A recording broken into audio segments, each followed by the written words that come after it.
আমি কতটুকু মেধাবী সেই প্রমাণটা হয়তো আপনাদের কাছে দিতে পারতাম, কিন্তু আমার কাছে মনে হয় না সেটার আর কোনো প্রয়োজন আছে।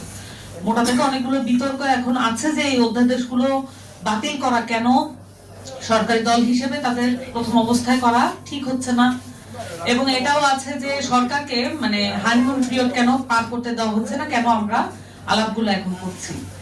এখন দেখেন যে বিএনপি তার সরকার গঠন করা 1.5 মাসের মধ্যে এবং আরো একটু টাইমটা বাড়িয়ে নিলে 6 মাসের মধ্যে এই কার্যক্রমগুলো সমাপ্ত করতে চাইবেন, এটাই কিন্তু তার জায়গা থেকে লজিক্যাল। বাংলাদেশের যে পাওয়ার স্ট্রাকচার এবং আমাদের সংবিধান, আমাদের সকল ধরনের ল অনুযায়ী যে কোনো ধরনের বিতর্কিত কর্মকাণ্ড সেটা সরকারের দায়িত্ব গ্রহণে 6 মাসের মধ্যে করে ফেলা উচিত। কারণটা কি, আপনি 6 মাস বা 1 বছর পরে ধীরে ধীরে আপনার আয়ু কমতে থাকে ক্ষমতায় থাকার। আপনি আওয়ামী লীগ না, আপনি আওয়ামী লীগ হতেও পারবেন না। আওয়ামী লীগের যা ছিল সেটা আপনার নাই, সেটা আপনি ফুরিয়েছেন অনেক আগে। এবং আওয়ামী লীগের যে অত্যাচার সেটা আপনি কপি করতে পারবেন না, তবে আপনি সেই যন্ত্রণার বোধটা আমাদেরকে ফিরিয়ে আনতে পারবেন। আপনি মানে যেটা কপি করার মানে যেটা যে অত্যাচার সেটা আপনি কপি করার চেষ্টা করার আগে ওই যন্ত্রণার বোধ থেকেই আপনার পতনেরটা শুরু হয়ে যেতে পারে। তবে আমি সবসময়ই বলেছি আগেও যে কোনো সরকার দায়িত্ব গ্রহণের পরে তাদেরকে গুড ফেইথে সরকার পরিচালনা করতে দেওয়া এটা বিরোধী দলেরও কর্তব্য। কিন্তু এই পরিস্থিতিতে এসে যখন আপনি একের পর এক অধ্যাদেশ বাতিল করছেন এবং আপনি কোথাও কোনো জবাবদিহিতার মধ্যে আসছেন না, নিদারুণ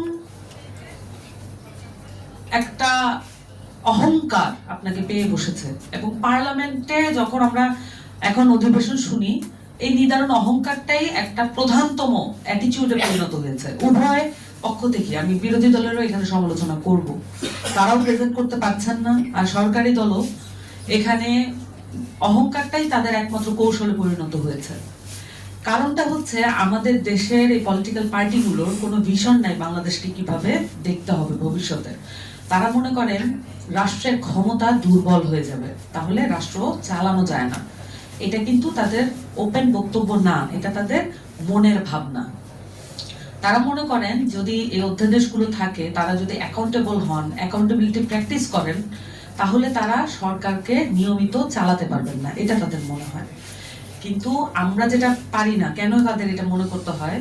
দেখেন, এই যে গুম এবং মানবাধিকার অধ্যাদেশগুলো বাতিল করলেন বা এই বিষয়ক কোনো এক্সপ্লেনেশন আপনি দিলেন না, বিচার বিভাগের স্বাধীনতা আপনি খর্ব করছেন, অসংখ্য পরিবার গুমের পরিবার হয়ে রয়েছে এবং অসংখ্য পরিবার মানবতা বিরোধী অপরাধের দ্বারা যারা এফেক্টেড তাদের পরিবার হয়ে রয়েছেন, অসংখ্য পরিবার বিচারহীনতায় বিচার বিভাগের দ্বারে দ্বারে ঘুরছে।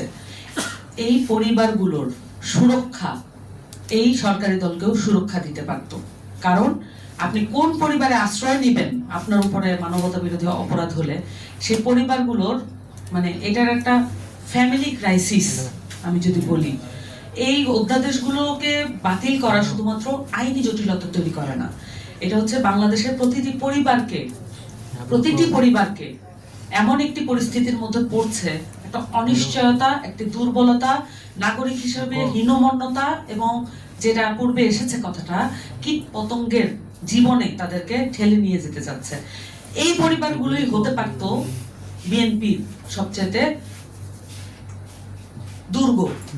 কারণ এই দুর্গ কিন্তু এই পরিবারগুলো হয়েছে। বাংলাদেশে খুব কম পরিবার বা কম এলাকা আছে, কম উপজেলা আছে, কম ওয়ার্ড আছে যেখানে বিএনপির নেতারা পালিয়ে থাকেন নাই, আশ্রয় নেন নাই। খুব কম জায়গা আছে, কোনো না কোনো নেতা ছিলেন। সো আমরা আসলে আমাদের যে সবচাইতে ছোট ইউনিট, আমরা তো রাষ্ট্রকে গঠন করতে চাইলে আমার সবচেয়ে ছোট ইউনিট পরিবারকে আমার গঠন করতে হবে। আমি দেখতে পাচ্ছি এই অধ্যাদেশ 4টির মধ্যে এমন উপাদান আছে যে আমরা আমাদের সবচেয়ে ছোট ইউনিট গুলোকেও, পরিবারকেও ক্ষতিগ্রস্ত করছি নানান ফরম্যাটে, নানান লেভেলে। সো এইটা আমার কাছে মনে হয় সবচাইতে আমাদের আলাপের বিষয়বস্তু হওয়া উচিত। আর কৌশলের যে আইনি কৌশলের ব্যাপার, এটা পরিষ্কারভাবেই বলছি, আমাদের বাংলাদেশে যত রকমের আইনি কৌশলবিদ আছেন, যারা ইউজুয়ালি লয়ার্স হয়ে থাকেন, ব্যারিস্টার হয়ে থাকেন, তারা মূলত তাদের পারদর্শিতা দেখানোই একমাত্র মূল লক্ষ্য হয়ে থাকে। তাদের কত পারদর্শী ভাবে তারা নিজেরা একটা পজিশন নিতে পারছেন, তার অপোজিশনের মূল লক্ষ্যটাকে কত পারদর্শীভাবে এই পজিশনকে ডিমান্ড করতে পারছেন। কিন্তু এখানে যে আসলে অনেকগুলো মানুষের মানবিক মর্যাদা লঙ্ঘিত হচ্ছে, এইটাকে প্রেজেন্ট করার মতো পলিটিশিয়ান এবং আমি বলবো যে আইনি বিশ্লেষক এটার অভাব দেখা যায়। আমরা এই অবস্থা থেকে পরিত্রাণ চাই এবং আমরা চাই আমাদের দেশের পার্লামেন্ট হাস্যরসাত্মক এবং অহংকার অহমিকা দম্ভ প্রদর্শনের জায়গা না হয়ে সেটা যাতে মানুষের অধিকার আদায়ের, অধিকার রক্ষার জায়গা হয়ে ওঠে, সেটা চাইবো। সকলকে ধন্যবাদ। আসসালামু আলাইকুম।